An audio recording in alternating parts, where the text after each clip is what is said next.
Good morning and welcome to the Shielded Prepper. We're in the shed with 3 great articles and 1 awesome scripture that'll open your eyes to the things that were happening in the past, still happening today. All 3 of these articles are out of the Wall Street Journal, and each of them tied to one thing at the end, the economy. And we're starting off with oil and how oil right now is becoming front and center. And the BRICS nations understand the leverage that energy has on the world economy and on the United States. Out of the Wall Street Journal, an oil price warning for Democrats. And it hit close to $85 a barrel, right at 85 bucks a barrel, and it will not stop there. We all know this. Before Joe Biden became president, the U.S. produced enough oil to be a price setter in the global market.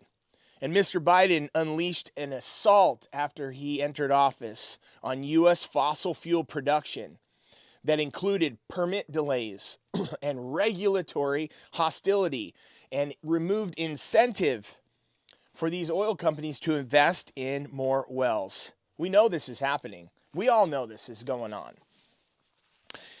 The one thing that Biden did do is he approved that Willow project in Alaska, which that's not going to come online for years. So we're not even going to count that. Not even going to count it. The oil market right now with the Saudis pulling back and the Russians pulling back, in addition to or accretive to what has already been pulled back, and the reduction in the U.S. production and the supply of our strategic oil reserve that has been dwindled. This is putting leverage on the U.S. economy. And without energy, everything else starts to unfold too. One of the categories in the job markets that we have to be looking at as we age, and for all of us over 40, me included, even though this gray hair may make me look younger, I am not. I'm 44. How handsome, right? A little chubby, a little handsome. I don't know. Like hats. This is, what is that job ad really saying? This is again out of Wall Street Journal. Fed paper looks at ageism in tight labor markets. So they're saying that after 40 years old, 40 to 65, we're starting to be in that aging population where our labor is valued differently and our look is valued differently. America's potential workers are aging. The government says that by 2031, there will be an estimated 4.8 million more men and women who are at least 65 years old in the U.S. workforce, with the growing rate of workers in that age group far exceeding all others. Our workforce is primarily comprised of folks that are moving into that 65-year-old retirement age by 2031. This is right around the corner. If you think this is a couple years off, this is going to be here before we know it. Many companies don't desire to hire older workers, and some may subtly communicate through their wording in online help wanted ads that older workers not ought apply. I can understand this. My wife and I used to own and operate several quick serve restaurants and coffee, frozen yogurt in this area. And we hired mostly high school age, maybe young 20s, young people. And part of that was I desired to train them. I desired them to do it the way I was looking to serve our customers and to teach them that way. And there were several times that I hired older folks, which, were older than me at the time. And what I found was it was difficult to get them to fall in line because they were so established and they understood how to do things and they were always looking to change it. And I didn't desire that. So it was always easier for me to hire younger folks. Well, these startup companies and tech companies that are really advanced in technology are having a hard time looking to spend the capital to train this group. AARP, the nonprofit advocate for older Americans, says that 64% of workers 40 and older who were recently surveyed believed that older workers face age discrimination, and 41% reported experiencing ageism at work in the past 3 years. They get teased. I've been teased too.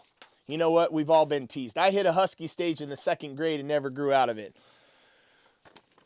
Yet I worked hard, and it paid for hundreds of thousands of dollars in education, this husky little body. I went to a great private university in Southern California on an athletic scholarship and worked really hard, had the greatest time, and the universities aren't the same, are they? They're not. Oil, energy, job markets, the contracting of where people are focusing their money has to be really refined, and all of that is spun around the economy and what we're doing to grow. World Bank warns of lost decade for global economy. Lender sees demographics, wars, pandemics, and after effects holding back growth. We have had so much going on. It has been warp speed for all of us. And our family this morning was having, my wife and I, were having a really strategic conversation about money. And I know you are too. And if you're like me, hit the subscribe button. Follow this. Send it to somebody that you know it'll bless and open up their eyes. Yet families that are in the thick of it, that have young kids they're still raising, is so expensive. We homeschool our children. And we are talking about curriculum next year, because as our kids get older and their capacity increases, you have to figure out ways to move with them. And it's an expense and a major sacrifice to choose to homeschool your kids. And any of you homeschoolers out there, put it in the comments. I'd love to know if you know somebody that homeschools. Give them a high five, because it is a sacrifice. You know, you can't just be the shielded prepper and homeschool. Everyone homeschools. We're all like that. All right, let's get into this. The World Bank is warning of a lost decade ahead for global growth, connected to the Ukraine war and the COVID-19 pandemic and high inflation, compounding existing structural challenges that we had before these things hit. This is the time where the shift is happening. This is why we're so focused on preparing our homes and understanding what we have in our properties to protect us, and why it's necessary to have a lot of just these simple items around. Because if something else rears its ugly head, we're going to be in a real pinch. We talked about this yesterday, the Survival Medicine Handbook. This is really excellent. I mean, it's quite large, yet it's all broken down into categories, and it'll serve us and you and your family and your community if you have knowledge of these things. Knowledge of these things.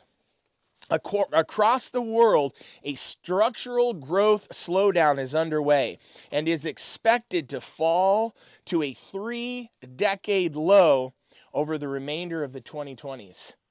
A 3-decade low. It's going to continue to wind down. And they're talking about a recession. We probably know the truth, and it's uncomfortable to say that. It could be a depression. Are you thinking about these things? The U.S. passes, some of the alarm bells that they were talking about was the U.S. passing its Anti-Inflation Reduction Act bill, or being able to work on how they can re-stimulate the economy with hundreds of billions in incentives and funding for clean energy specifically, as well as a law to ratchet up investments on semiconductors. They understand that Taiwan is going to be out of play potentially in the very near future. So they're really looking to stimulate our ability to produce our own chips. The European Union is relaxing its rules on government tax breaks and other benefits for clean tech companies. Oh yeah, they're doing this. In France, protesters responded violently to President Emmanuel Macron's overhaul of the country's pension or social security plan. And China has a shrinking population, and this is going to be dangerous for them. It has promoted local governments there to offer cash, rewards, and longer maternity leaves to boost birth rates. They're saying, listen, we're going to pay you, have children, we're going to give you more time at home so you can raise your children. They're looking like they want to promote family right now, yet it's because of the contracting age group. And if they don't get ahead of this, this is going to topple China and all their work that they're doing right now. These efforts may be far little too late. I don't know what else to say. The World Bank is right to draw concern to the possibility of a lost decade. And this part is just heartbreaking because we know that it's coming. In sub-Sahara Africa is going to be hit really hard. Central America and South Asia, an awful lot of human beings are at risk and are facing very grim situations. That's true. We know that the poorest countries get hit the hardest. And the United States has always been able to stand up and help. Yet right now we have a global food production reduction that's happening right now. Whether just connected to the sun and outputs of grand solar minimums and maximums, rather we also have an issue with fertilizer production, urea production, the amount of farming that's not happening in Russia and in the Ukraine, which primarily supports Africa. People being stampeded yesterday in Pakistan, 16 died, whole pile of sandals. You know, these people were pushing and shoving, and they're desperate. They're desperate. They're desperate. This time, 2023 years ago, there was a lot going on around Jesus. He's getting ready to be led to the cross and to be crucified. And I desired to read this. And it really jumped out at me about Judas. And we all know that Judas was, or if you don't know, of his disciples, Jesus' disciples, the one that kind of controlled the money for the group, was kind of their CFO, I guess, or their bookkeeper. Yet, at the same time, Judas had inner knowledge of inner workings of how they came and went, because he was crucial and carried the purse for the disciples and the troop. And it says here, and this is out of Mark 14, verse 10, I'm just going to read this slowly. This is just, think about this and how this connects to how we're looking to take people down that are, let's read. Then Judas Iscariot, one of the 12, he was right in the inner circle, went to the chief priests to betray him, Jesus, to them. And when they heard it, they were glad. When Judas came to them, looking for an opportunity to score, and he brought Jesus to them, they were glad. It made them joyful because he was a pain. He was a pain in that culture and in that community. It hadn't gone outside of, that geographic area. He hadn't sent them all into the four corners of the earth at that point. And they were glad and promised to give him, Judas, money. Silver they paid him. And I can't remember the exact number, is 20 or if it was 30 pieces or whatever that was. They paid in silver, which is God's money. Isn't it funny that Judas was handed over God's money in exchange for Jesus, God's son? So he, Judas, sought how he might conveniently betray him. Conveniently. Judas didn't desire to work too hard because he still had an image to uphold. He desired it to be quiet amongst the other disciples that he knew loved Jesus. Yet his heart was sinful. This spirit that's looking to upset and uproot our country and our world right now is alive and well, the same one that was looking to end the life of Jesus. Yet little did they know that this was prophesied, that this had to happen, and he became a fulfillment of that prophecy. And he gave everything, and he nailed everything to the cross that day for us. So if we know that we've got energy prices and job issues and work situations and ageism, and we've got a lost decade and a potential depression on our hands, we have to remember that these same tricks that they're using today were happening then. And we have to turn to the Father, and we have to submit ourselves and repent and ask for wisdom, which he gives freely for those that ask him and that'll humble themselves. Send this to somebody today. Let them hear some current events and why we should be thinking about being prepared and improving our stocks and improving our relationship with the Father and with our spouses.